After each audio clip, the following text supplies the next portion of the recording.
Orang membenci karena itu. Apa ada orang membenci karena sesuatu yang lain? Enggak, setan aja. Orang udah bersih hatinya ya, setan nggak dibenci. Pernah ditanya, kenapa setan nggak dibenci?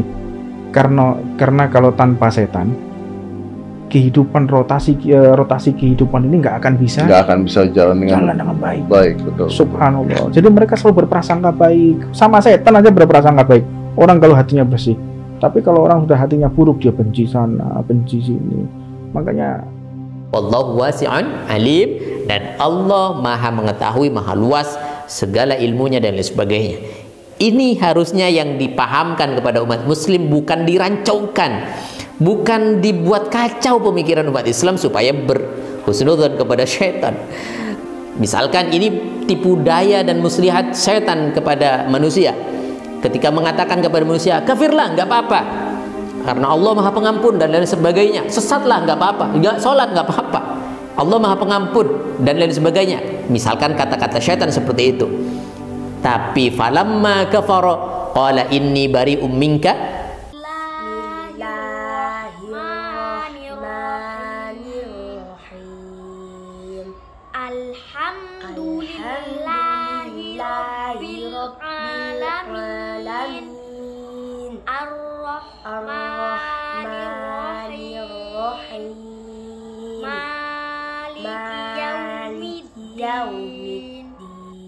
Assalamualaikum warahmatullahi wabarakatuh.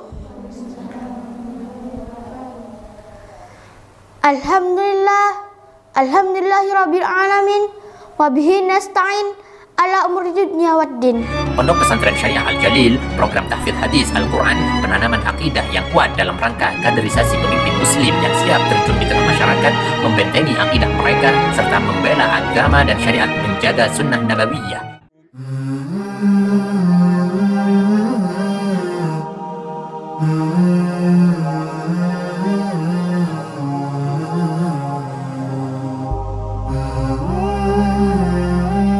Assalamualaikum warahmatullahi wabarakatuh. Sahabat kaum muslimin, subscriber channel Penting Akidah dimanapun Anda berada. Pada kesempatan ini saya ingin menyampaikan satu pelurusan terhadap paham yang mana sedang berlangsung dan ramai di sekitar kita, yaitu podcast di Deddy Corbuzier beberapa hari yang lalu tentang bagaimana salah satu Habib menyampaikan bahwa kita husnudzon terhadap syaitan, kita bersyukur adanya syaitan, kurang lebihnya mungkin seperti itu ya. Kalau boleh saya sampaikan dalam kesempatan ini, husnudzon itu ada tempatnya, suudzon itu ada keharusan dan kadang harus ya dilaksanakan. Seperti contoh kepada syaitan kita harus suudzon, jangan husnudzon. Tidak ada istilahnya syaitan berbuat baik kepada kita, karena jelas di dalam Al-Quran, a'udzubillahi minasyaitonirrajim, bismillahirrahmanirrahim, syaitanu ya'idukumul faqra wa ya'murukum bil fahsya'i wallahu ya'idukum maghfiratan minhu wa fadla wallahu wasi'un alim. Bahwa syaitan itu menjanjikan menakut-nakuti kamu dengan kefakiran. Artinya dalam hal ini Allah menyampaikan dalam Al-Quran bahwa kita harus suudzon kepada syaitan, jangan husnudzon. Misalkan, oh enggak, syaitan sebenarnya itu baik kepadaku, mengharapkan supaya saya jadi orang baik, diuji. Tidak ada begitu caranya. Allah sudah mengajarkan jelas, gamblang, lugas, jangan dipreteli, jangan diotak-atik lagi, apalagi dibuat bermain-main di dalam akal kita. Wa ya'murukum bil fahsya, bagaimana syaitan memerintahkan kita, menganjurkan kita supaya kita melakukan kejahatan. Wallahu ya'idukum maghfiratan minhu wa fadla, sedangkan Allah menjanjikan kita maghfirah. Nah, disinilah kita wajib berhusnudzon, yaitu kepada Allah Subhanahu wa Ta'ala. Kemudian kita berhusnudzon bahwa Allah akan memberikan keutamaan kepada kita semuanya. Wallahu wasi'un alim, dan Allah maha mengetahui, maha luas segala ilmunya dan lain sebagainya. Ini harusnya yang dipahamkan kepada umat muslim, bukan dirancaukan, bukan dibuat kacau pemikiran umat Islam supaya berhusnudzon kepada syaitan. Baik, ini kita jelaskan lebih detail lagi apa yang disampaikan dari Ikrimah an Ibni Abbas. Beliau menyampaikan bahwa ithnani minallahi wa ithnani minasyaitan. Ada dua hal penting yang perlu dicatat, yang mana itu dari Allah, tentang Allah, dan dua hal penting yang harus dicatat dan perlu dibuat warning. Dua hal tersebut dari syaitan, yaitu dari kalimat ya'idukumul faqra, Asyaitan ya'idukumul faqra. Syaitan menjanjikan kalian kepada kefakiran, sehingga seolah-olah syaitan berkata kepada kalian, la tunfiq malak, jangan nafkahkan hartamu, jangan berikan, infakkan, sedekahkan hartamu. Wa amsikhu alaik, biarkan hartamu itu berada di dalam kepemilikanmu, di dalam genggamanmu selamanya. Fa innaka tahtaju ilaih, karena kamu butuh terhadap hartamu. Ini yang dikatakan oleh syaitan seolah-olah. Maka ketika kita menyampaikan, ketika kita mendengarkan, ketika kita mendengar arahan bahwa kita husnudzon kepada syaitan, kita tentu akan mengikuti apa yang dilakukan, disampaikan, apa yang dianjurkan kepada kita oleh syaitan. La tunfiq malak, jangan berinfak. Kita tidak akan berinfak karena husnudzon kepada syaitan. Astagfirullah. Baik, untuk lebih jelas dan untuk lebih detailnya lagi dalam kesempatan ini, syaitan menyampaikan supaya kita dihasut supaya menjadi orang jahat dan melakukan kejahatan. Wa ya'murukum bil fahsya. Contohnya begini, wallahu ya'idukum maghfiratan minhu. Allah Maha Pengampun, maka biarkanlah atas maksiat-maksiat yang kalian kerjakan. Tenang saja karena Allah Maha Pengampun. Nah, ini adalah bisikan syaitan. Jadi teringat apa yang dikatakan beberapa waktu lalu di kesempatan ketika saya mengomentari seorang wali, dianggap wali, katanya keturunannya Sunan Ampel, mengatakan bahwasanya sekarang sesat, tidak apa-apa, besok kan tidak, misalkan seperti itu. Ini kata-kata syaitan dan ini hasutan syaitan dan cara syaitan menghasut manusia. Wallahu ya'idukum maghfiratan minhu ala hadhil ma'asi. Kata syaitan, sudahlah, nggak apa-apa sekarang sesat, karena wallahu ya'idukum maghfiratan minhu. Allah selalu memberikan peluang untuk beristighfar atau ampunan dari Allah Subhanahu wa taala. Ini salah satunya. Wa fadlan fir rizki, jangan khawatir meskipun kamu berdosa. Fadlan fir rizki, keutamaan Allah di dalam memberikan rezeki. Jangan khawatir, tetap Allah kasih. Ini salah satu cara kita menghadapi syaitan, dan kita ketahui cara syaitan menghasut kita sebagai umat manusia yang jelas kita adalah musuh nyata daripada syaitan, dan syaitan adalah musuh wajib kita anggap musuh. Jangan husnudzon kepada syaitan.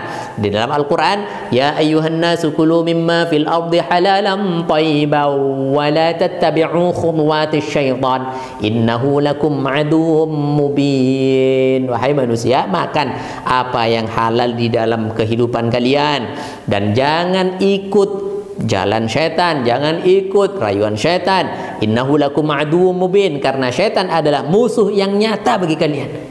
Allah tidak memerintahkan kita supaya husnudzon kepada syaitan. Allah tidak memerintahkan kita supaya baik-baik dengan syaitan, enggak. Tapi Allah memerintahkan supaya kita menjauhi syaitan sejauh-jauhnya, karena innahu lakum aduwwum mubin, bagi kita musuh yang nyata. Terakhir, Allah menyampaikan juga di dalam Al-Quran satu perumpamaan bahwa kita tidak boleh husnudzon kepada syaitan dan tidak boleh bersyukur adanya syaitan, seperti yang dianjurkan oleh Habib Oriel. Apa katanya? Syaitan misalkan kamatsali syaitani idz qala lil insani kfur. Misalkan ini tipu daya dan muslihat syaitan kepada manusia. Ketika mengatakan kepada manusia, kafirlah, nggak apa-apa, karena Allah Maha Pengampun dan lain sebagainya. Sesatlah, nggak apa-apa, nggak sholat, nggak apa-apa, Allah Maha Pengampun dan lain sebagainya. Misalkan kata-kata syaitan seperti itu. Tapi falamma kafara qala inni bari'um minka inni akhafullaha rabbal alamin. Tapi ketika orang Islam yang dihasut oleh syaitan betul-betul kafir, tergelincir benar, tidak sholat benar dan melakukan maksiat benar, lalu syaitan berhasil menghasut orang tersebut, dan bukannya syaitan mendampingi orang tersebut tapi lari. Karena sudah berhasil menghasut orang tersebut, tinggal syaitan tersebut lari. Inni bari'um minka, sudah saya angkat tangan, kamu sudah melakukan semua itu, kamu sudah tergelincir, kamu sudah tersesat, aku sudah angkat tangan, kata syaitan. Inni akhafullah rabbul alamin, karena aku juga takut kepada Allah rabbul alamin, Tuhan semesta alam. Masya Allah. Ini adalah salah satu jawaban kepada yang bertanya-tanya tentang bagaimana kita husnudzon kepada syaitan, bagaimana kita berbaik sangka pada syaitan, bagaimana kita berteman dengan syaitan, bersyukur dengan ada syaitan.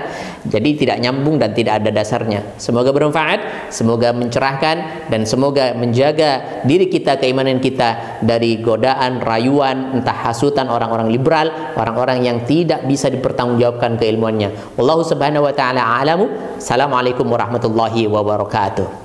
Assalamualaikum warahmatullahi wabarakatuh. Waalaikumsalam. Ini kita sedang meninjau lokasi, di mana lokasi ini akan dibuat satu tempat unit pendidikan untuk tahfidz hadis. Tapi kita prioritaskan di sini sebagai Darul Aitam. yaitu untuk rumah yatim prioritasnya dan juga duafa, di mana kita pada saat ini sangat butuh terhadap kepemimpinan muslim yang didedikasikan sebagai seorang pejuang, artinya dia betul-betul kuat memegang agamanya dan keimanannya. Jadi di sini Kabupaten Bondowoso, dan insya Allah kita sesegera mungkin akan membangun tempat ini sebagai lahan perjuangan dan dakwah tegaknya syariat dan sunnah di Indonesia pada khususnya. Dan mohon doanya, mohon dukungannya, bersama-sama kita akan membangun satu ladang amal untuk kita semuanya. Kenapa saya sampaikan ini ada satu amal? Bahwa kata Nabi, ana wa kafilul yatim fil jannah hakata. Kata Nabi SAW bahwa saya dengan orang yang merawat anak yatim, yang menjaga anak yatim, terutama menjaga akidah, membentengi akidahnya anak yatim, seperti ini. Artinya dekat sekali. Maka ambil kesempatan ini, ambil satu momen penting ini, ambil satu kesempatan emas ini untuk kita bersama-sama berjuang di jalan Allah Subhanahu Wa Taala, menggapai ridhonya, menggapai jannahnya bersama Rasulullah SAW. Amin ya rabbal alamin. Kami tidak melihat nominal berapapun yang Anda tanam, tapi niat mulia Anda lah, baik yang diniatkan untuk diri Anda, terutama untuk orang tua Anda yang mungkin sudah rindu menanti sedekah jariah Anda. Hormat kami untuk Anda semuanya. Kami kan terus bersamamu, untukmu Mahat Al-Jalil tercinta.